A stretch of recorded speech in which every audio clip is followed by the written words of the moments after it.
Hey there, welcome back to Podcast and Amplify. Today, I am just so excited about the conversation that I'm about to have with our lovely guest. But first, let me give you the overview of what we're going to be talking about.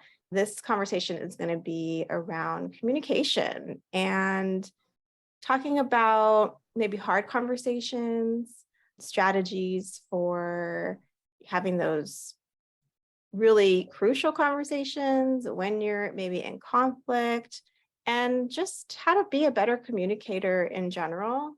I think communication is really important to me. It's what I spent my whole career on. And at the same time, I know that certain scenarios can trip me up. And so I'm always interested to learn more.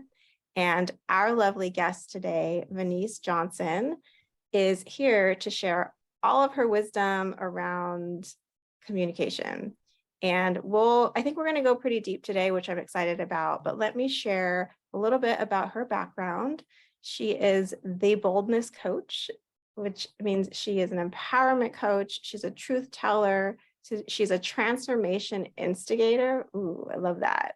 And she helps women to claim their boldness and get clear about becoming the woman that she was always meant to be. Welcome, Vaneese, to the show. Hi, Kristen. I am super excited to be here and to have this conversation with you today. Awesome. Okay, so let's dive into our first question, which has become my new signature question for this season. And so far, it's going well. So, can you tell me about a pivotal moment in your life that sort of led you to this moment and where you're at today? A pivotal moment in my life that led me to where I am as the boldness coach. It happened when I went through a divorce. So I went through a divorce, an unplanned divorce, something that I had not seen coming per se, but that's how life is, right? It doesn't always give you notices, doesn't give you warning signs. And after that process, I really felt like I had lost something in myself. I felt like I didn't really know who I was. And I felt like, where do I go? Where do I start? What's next for me? And as I was pondering some of those deep questions, I was also thinking about what other women may be having a similar experience that a life event triggered them into. And I started thinking, if I'm having this experience, I'm sure other women are having this experience too. And during that time period, I was really blessed to be surrounded by a community of supported women, friends, colleagues, in essence, a sisterhood. And they helped me by being my sounding board to really ponder the depth of those questions and really think about the answers, the possibility that could come out of those questions. So that led me to becoming the boldness coach because I don't ever want another woman on this planet to feel disempowered from a major life experience. And that's what led me here today. Oh, I love how you turn that really hard situation, which divorce Mm, is incredibly difficult, mm, into something that is not only empowering for yourself, but empowering a whole community of women to not minimize themselves and just to be their big, bold selves. I love yes. that.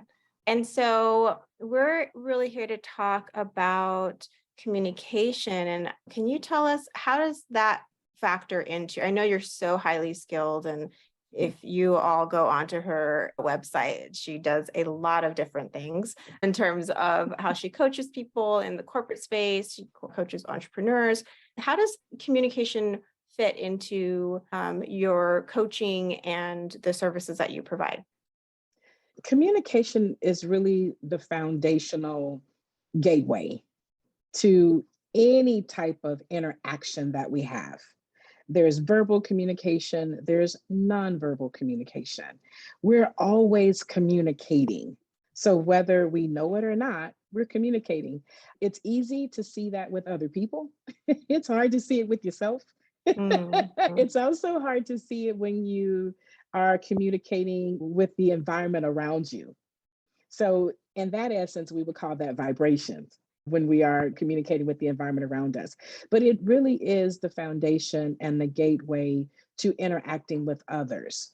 And the number one most requested area of training that I get is around team building, leadership development, professional development, and just so on and so forth. And the culminator of all of those is communication. How are you talking to other people? What are you saying to other people? Or what are you not saying to other people? What are you saying to yourself? What are you not saying to yourself? What is your essence, your energy communicating to other people that perhaps is nonverbal and that you may not be aware of it? And when we step back and really assess how we're showing up in the world from the perspective of how we communicate with people, it becomes an eye opener for us. It becomes ahas. And it also becomes the opportunity to say, wait a minute, is this really how I want to show up? Is this how I want people to experience me? Is this what I want to experience back because of how I'm showing up? Yeah, and that makes so much sense that communication is a foundation to how you're really coming into these spaces and helping to facilitate better relationships, really. But what you said about the energy as an introvert, it's very hard to walk into a room and not pick up on everyone's energy. So that you're always picking up on the what's not being said. It's like what's being felt. And also, I appreciated what you said about not only or what are you saying out loud, like communicating to others, but what are you communicating to yourself? And what's that Yes. internal dialogue? So many pieces to this. I wonder if we can start with some examples on different communication styles. Absolutely. And I'm going to start with self first because that's really the foundation that I start with. All the work that I do is really self awareness. And there are just different communication styles. Is what are you saying verbally to yourself? How are you talking to yourself? And we've been conditioned in society, Kristen, to really just negate the vibration of words. We just say, oh, you know what they say, if you talk to yourself, you're crazy. And so we've been conditioned to adopt that. That's not true. When you talk to yourself, you really are in communication with yourself and you're connecting with yourself. You have the best and the most truest and right answer for you. Nobody externally has a better answer for you than what you have for yourself. Now, whether or not you want to own the truth about that's another conversation. But talking to yourself and how you talk to yourself will elicit a vibration that helps you to then move in particular ways in how you interact with other people. And so that's really important, is to look at the verbal communication that you're saying to yourself. The other part is the nonverbal communication. So our face is a book. It's a page, should I say, in our book of life. And it's how you show up with yourself. Are you smiling at yourself? Are you rolling your eyes at yourself? Are you the energy that you have, your posture? All of that sends communication back to you about how you think and feel about yourself. And remember, it's the vibrational energy that's out there. There's also where you have aggressive communication, where people could be trying to push their point across aggressively, not listening to other individuals, not taking in any other opinions. There's passive aggressive, that you could say something, but verbally you might not say it. But visually you say it. Or verbally you say part of it, and then visually you say the rest of it through your physicality of it. There is also implied communication. So, implied meaning that it looks like you're agreeing, it looks like you want to say something, but you didn't say anything. Of course, there's the written communication. There's a lot to be said in the way that we communicate, the vibration from that in writing. There's been different types of examples where if you're angry with a colleague, with your boss, you just write everything out, and then you go back and erase it to get it out. So there's communication styles through the emails. There are communication styles in terms of how we interact in work settings. There's verbal, there's nonverbal. So I think we can just rest in the foundation that communication is always verbal or nonverbal, but we can go a little bit deeper in terms of what communication style is coming up for us based on that particular experience that we're having. Yeah, and I like how you started with us, Mhm. right? Like it does start with us because whatever we're communicating or saying or not, or projecting, or in our tone or in our body language, that's the step one, right? It's okay, wait, first of all, how are you showing up? And that's going to affect what kind of reaction you get. And then that leads to the whole, what is the interchange going to be like? Can you share some strategies around how to have meaningful conversations where there's opportunity for everyone to be heard? I'm thinking, Mm, especially when mm, it's maybe a challenging situation or yeah. you have to build like consensus. Mhm, And also the part B to that, and maybe it's like a two-part mhm, question is, and this is more personally for me, is mhm, like how to not take on people's feelings. Because I know as an empathetic person, that's mm. really challenging. So I know it's a big Yeah. question. Yeah. So I'll start with the latter one. It's how to not take on people's feelings.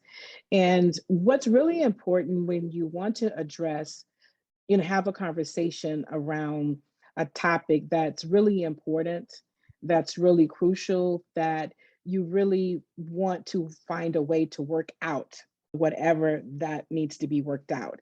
It's really important to just recognize that the level of importance that particular situation will have. The other part, in terms of not taking on anyone's feelings or the other person's feelings, is to really compartmentalize where this is coming from and what is this possibly really about.